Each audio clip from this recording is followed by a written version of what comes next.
Yeah, welcome. How do I even go about discussing this? I don't know. This is gonna be kind of weird, but hold up. All right, it's fitting that I have this Lakers jersey, purple and gold. And my hair's black and gold, and I'm drinking a Monster that's yellow, but I'm gonna say gold for this purpose of this video. Okay, this is not a coming up. In case you can see by the title of this fucking video, this is reading with CDP. As I think what I'm gonna call this. I don't know. We're doing book reviews.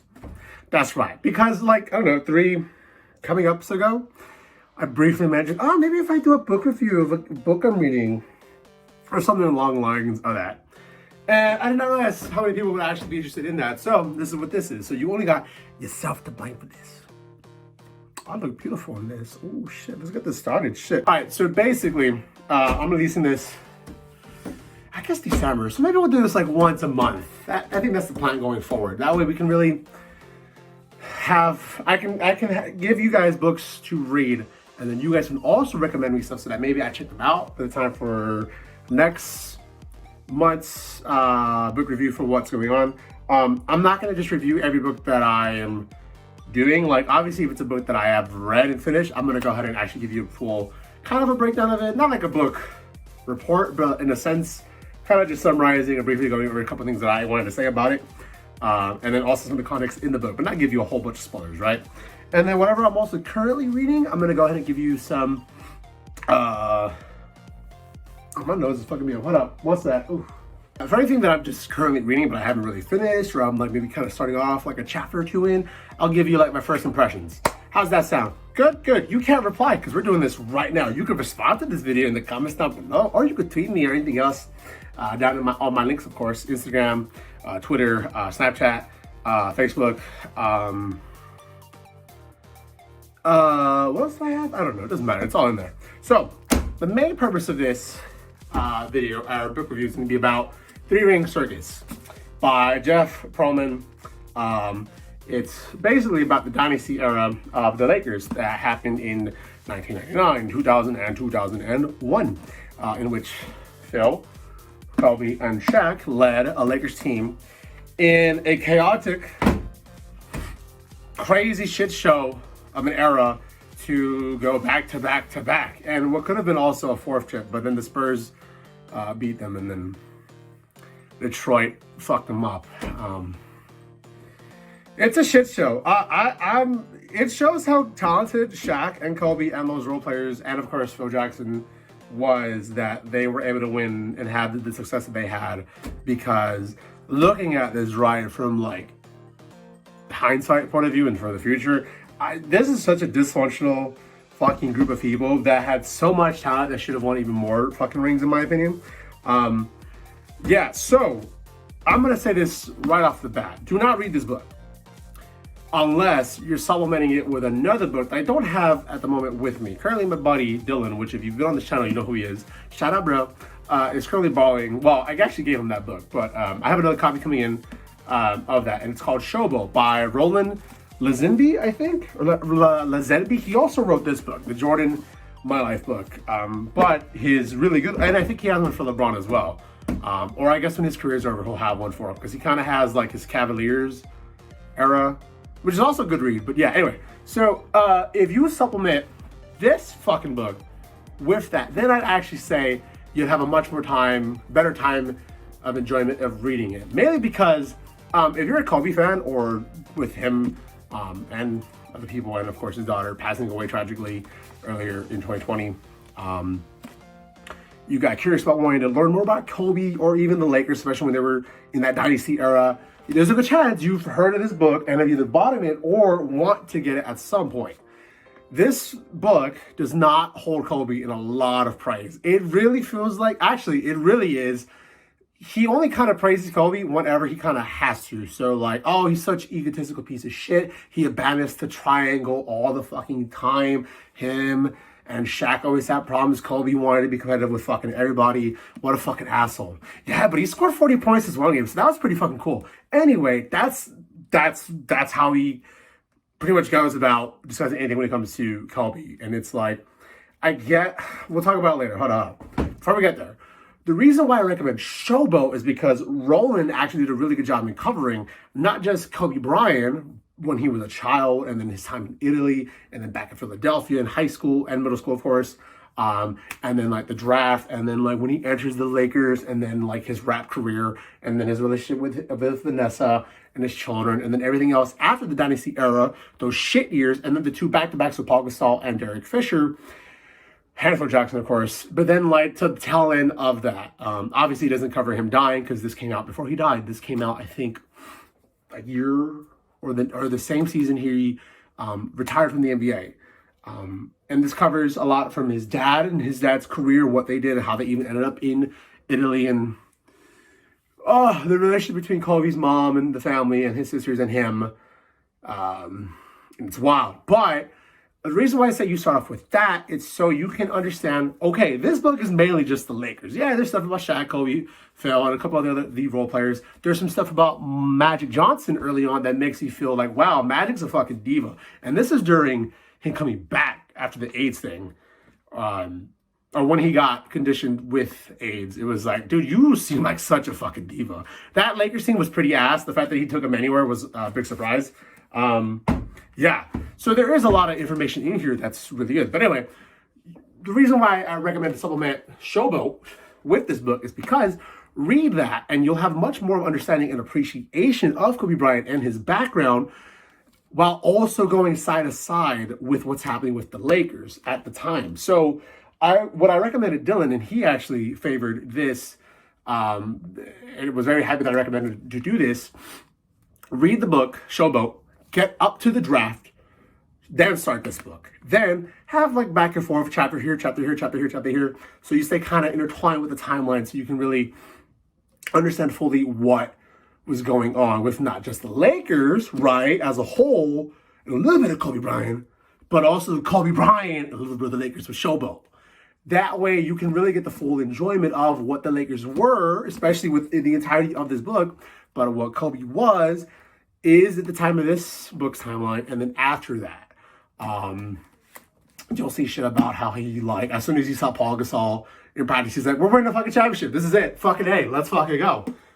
Which is crazy because I feel like Paul Gasol is really underappreciated, and he's arguably one of the best power forwards ever. One of the best Lakers ever, actually. Shout out to you, Paul Gasol. And shout out to Marc Gasol, who's been struggling. Lakers only played 2 games this season so far, or 2 games so far in the season.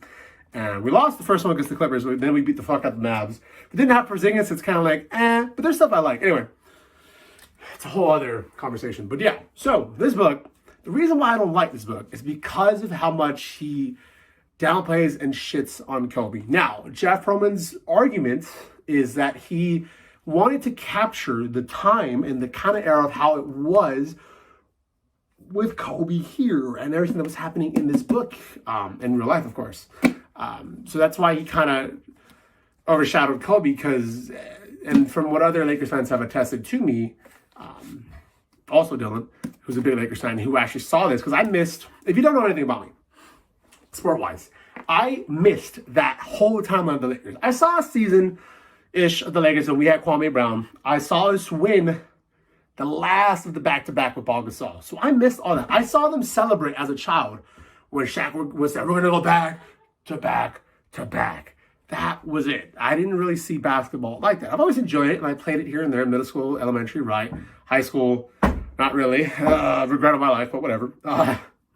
But, so it was, I guess during the Warriors' time. So I saw the Mavs win a chip, and that's when I told myself, like, okay, from this point on, when the season comes back, I'm going to be a fan. So I've been a fan for maybe 9 years, I want to say, fully, like, actively watching the NBA. I saw the Warriors win a chip and have a great matchup against the Cavs, and then I saw the Cavs win a chip, and then I saw KD ruin all of that. So, fuck KD. And then obviously here and now, I saw my Lakers win a championship, so that was great. I saw him celebrate, I saw him win one, and then I saw him win another one. So that was cool. And of course, I saw Kobe retire. I saw that last game against the Jazz. Good day. But anyway, what I was trying to say is this book, while there is a lot of information about the Lakers, and it is really interesting, and it taught me about how crazy Phil Jackson really is, and it taught me how much people liked Shaq. But hold on, my main point. Sorry. So Jeff Pearlman's whole reason for why he talked about Kobe, how he did is because he wanted to capture how it was in that era, and I get that. I really do. But you also need to understand that it's been a decade and a half since like all this shit happened, and Kobe literally died the same year you put it out. And at any point during the epilogue, you could have cleared up a lot of shit, specifically revolving around the rape case that happened around Kobe, in which that's really when I was like, oh, this book is awful, because it really just shows one side of everything that happened. It didn't, and then like everyone that thought, oh yeah, he did it, and then of course it covers the media and how they kind of responded to it all, and also with the woman that was pressing charges on Kobe. But that's it. It doesn't show any information that's come out a decade and a half later. She tried the same thing to Eminem and a bunch of other things. Yeah, basically just kind of showing like, yeah, there's a good chance. They for sure absolutely fucked. Yeah, Kobe absolutely cheated on Vanessa. God rest his soul. But I don't think he raped that woman. And it doesn't really seem like he did. I think she was just trying to extort him. And that's my honest opinion. You don't have to agree with me. That's fine. I'm not here to argue with you about that. I'm saying if you're going to present that whole situation, you might want to clear up some things towards the end of the fucking book during the epilogue. Because the epilogue is just him, how he cried about Kobe. Did he? I don't know if I read that after the fact. He cried when Kobe died. I don't know. I should have checked that, but whatever. He cried when Kobe died. And like...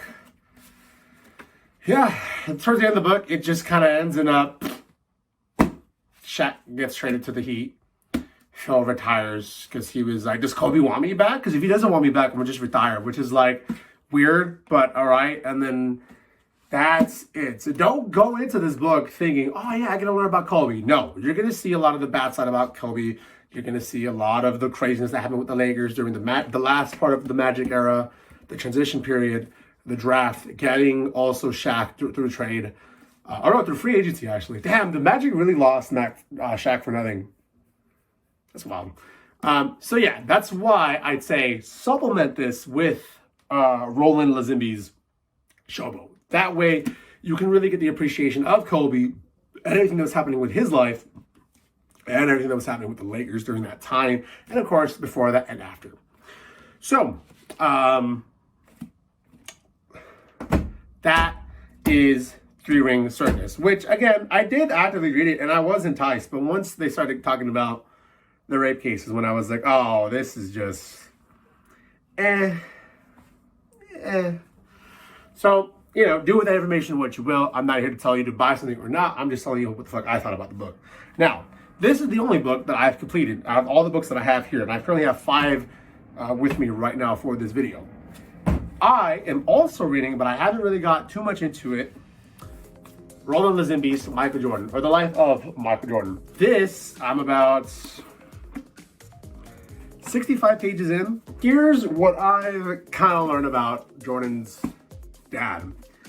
He's fucking crazy, and there's some shit in here that's gonna give you a huge context about who Jordan had raising him growing up. His dad, bless you, his dad, my sister's in the back playing Breath of the Wild. His dad, I'm gonna just say something happened with him and the daughter, and it's pretty fucked up and it's fucking wild. I'm like 3 chapters in, something like that. I know I'm in part 1. I don't know, but yeah, and then there's some stuff about him as a kid playing baseball, how he was really, really good. And then he went to this camp, and the coach really liked him, but he couldn't really use him. He was kind of shit because it was a much bigger field, and he was used to hitting home runs in these smaller parks, and everyone thought, oh, he's gonna be fucking pro player. His dad thought the same thing, and then he went to an actual size baseball field, and it was like he can't really hit a home run. He's kind of when it comes to arm power. But he was really cool. Everybody liked him. The parents didn't even have an issue that the coach wasn't playing Jordan. Jordan didn't even have a fucking problem with that. He was like, listen, I'm here to help, whatever. I'm going to break the ice and like make jokes for everybody so we can all have a little bit of fun. Everyone loved him. This is during, you know, when race relationships were at a typhoon. of a scenario here in America, which I guess it still is, but like much more so here. So it's like, oh, like there was the one time where they were at practice or whatever, and like there was these dudes that went to to where they had like their stuff and whatever, and they were like kind of rummaging through the kids and the coaches or whatever's like stuff, and like Jordan went or MJ went, grabbed the phone and called the police. Like, hey, there's some N-words in here. Like rummaging through this place, and it was like, oh damn, Jordan knew how to make police come to an incident super quick even back then, and he said it because of, oh shit, it's kind of fucked up. So there's a lot in here that I'm super interested in seeing, like how this plays out. Obviously, I know a little bit of the story of Jordan as a pro player when it comes to with the documentary show, right, The Last Dance. And there's some other things that I've learned from like watching the Bad Boys era Pistons documentary and how they went back and forth with like the Bulls and how they made Jordan stronger because like they were very physical with him. Because back in the day, they didn't actually play defense; they just punched you in the fucking face. Just defense. Shut the fuck up. Anyway.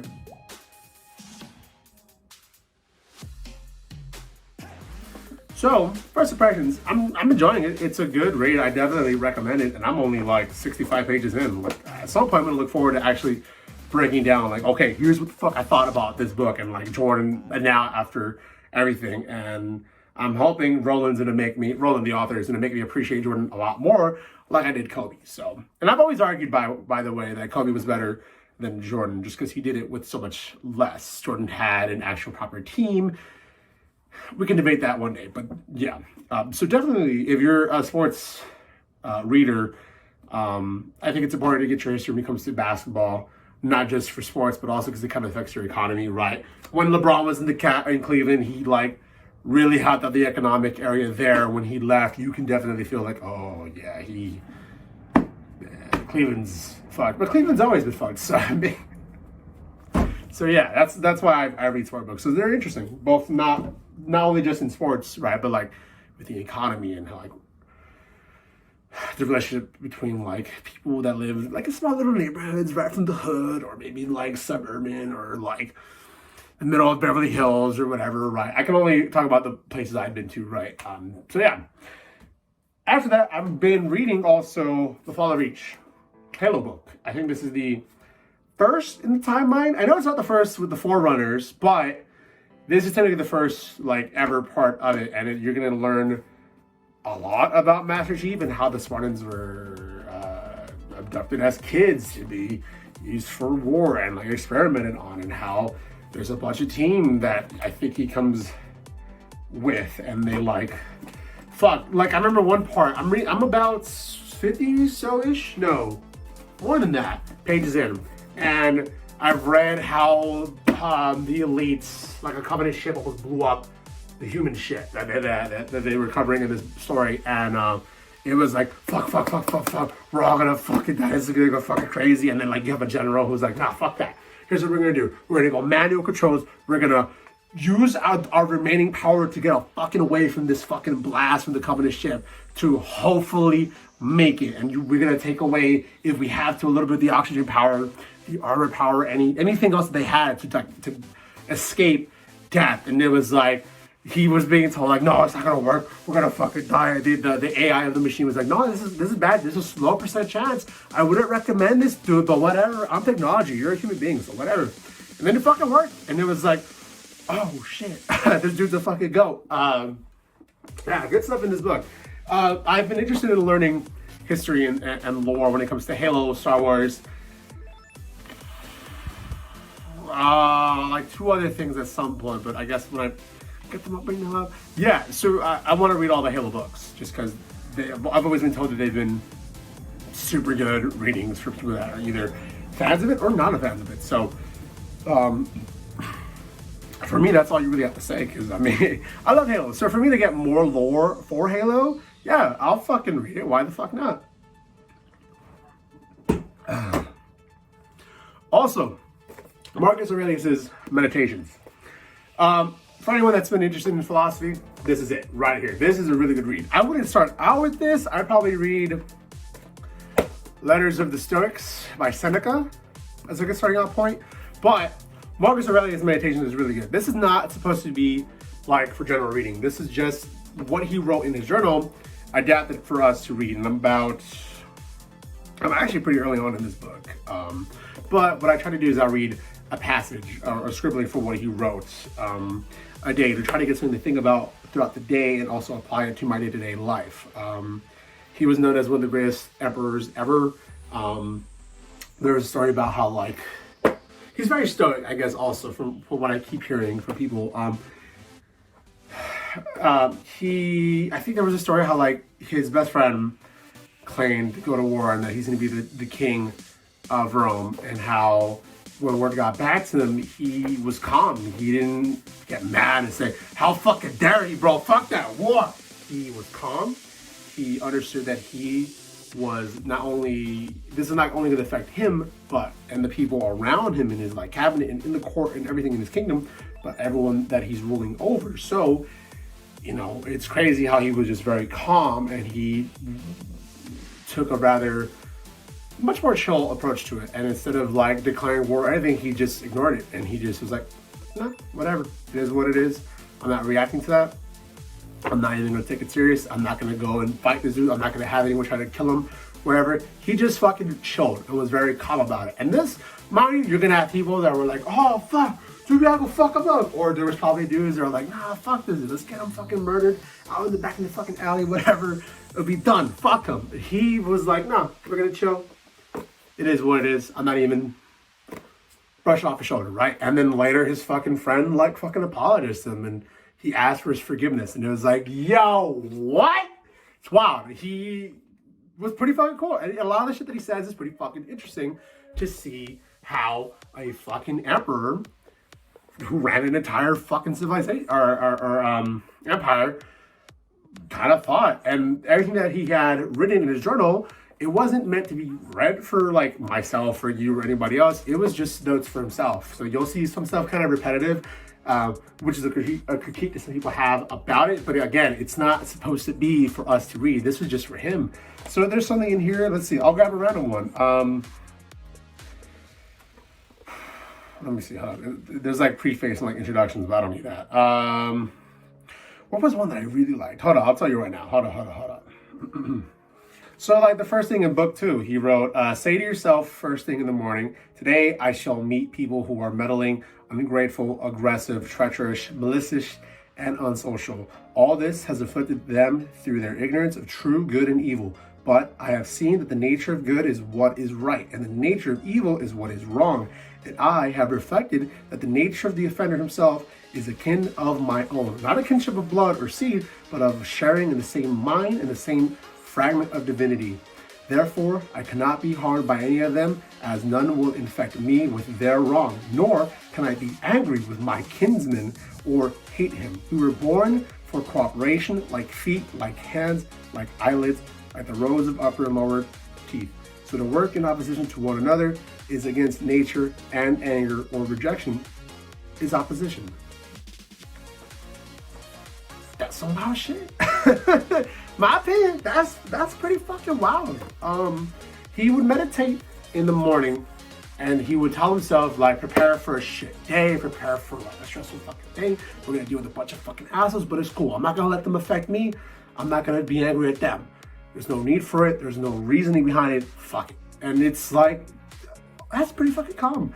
Stoicism and philosophy has been something that's been really interesting to me lately. So to me, while this isn't a good starting out point, I've just been so fascinated with Marcus Aurelius so much. I'll listen to like an audiobook version of some of the stuff that he's written on a jog just to kind of get myself thinking, you know. And again, like I said, I'll read a little passage a day just to take it in for myself, just to keep things in mind. So some good shit. I would start off with Seneca's Letters of Stoics and then kind of branch off from there. But yeah, it's a great read.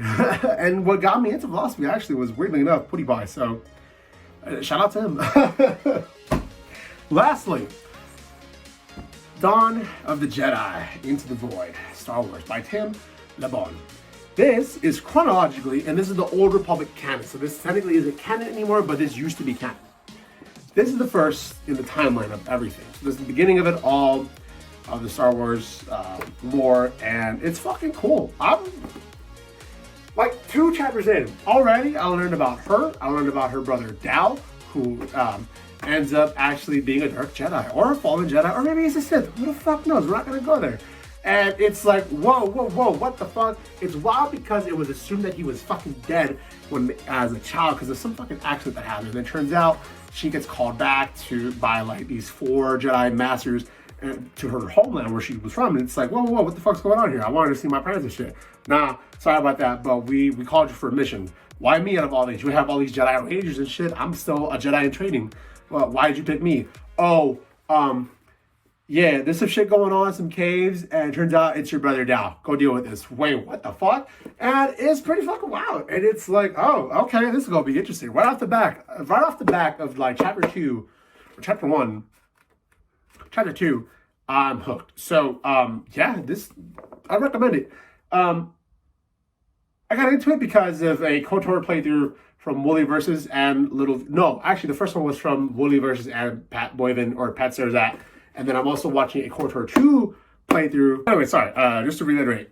So yeah, I was watching a playthrough from Wooly, who had a Pat Boyven, who was a member of his former group, Super Best Friends, doing KOTOR 1, made me fall in love with KOTOR's old lore, and I was like, I need to learn fucking everything about this, because this is so fucking interesting. KOTOR 2, I'm watching with Little V and Wooly versus, which has also been really fucking good, and I've been hooked. So I've been appreciating more of the older lore of Star Wars because I think there's just a lot in there that I can't believe got uncanon because Disney wants to feel the type of way about it. So yeah, but they brought some stuff in. Like I know like some of the Darth Lords from like KOTOR are in like the art book for, what was it? There was some shit that went trending recently on Twitter at the time of this recording where they were talking about like, oh my god, it's the Darth Sith Lords from fucking KOTOR, and it's like, oh, it's the KOTOR's canon, cool.